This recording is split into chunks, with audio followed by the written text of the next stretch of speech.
نمازیں بھی پڑھتا تھا، میں روزے بھی رکھتا تھا، میں تمام دینی امور کو انجام دیتا تھا۔ وہ کہتا کہ میں اپنے جسم کو پاک و صاف رکھا کرتا تھا، خود کے کپڑے پاک و صاف پہنا کرتا تھا، پرفیوم لگایا کرتا تھا، عطر لگایا کرتا تھا، اس کے باوجود بھی میرا دل بے چین۔ آخر یہ سوال اس کے ذہن کے اندر جب پیدا ہو گیا تو سوچا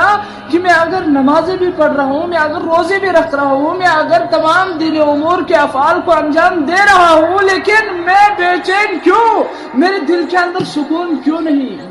اور پھر کہتا کہ جب میں نے خود پہ غور کیا نا تو میں نے خود کی سوچ کو، خود کے دل کو ناپاک پایا۔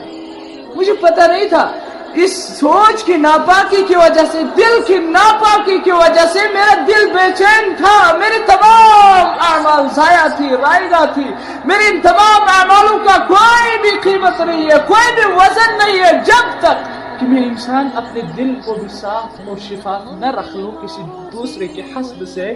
بغض سے، کینے سے۔ اس دل کے اندر کسی کے لیے حسد نہ ہو، کسی کے لیے بغض نہ ہو، کسی کے لیے کینہ نہ ہو۔ جب تک یہ دل صاف نہیں ہے تو کتنے بھی اعمال انجام دیتے رہے اللہ، تیرا دل بے اطمینان رہے گا، بے سکون رہے گا، تب تک جب تک نہ تیرا دل صاف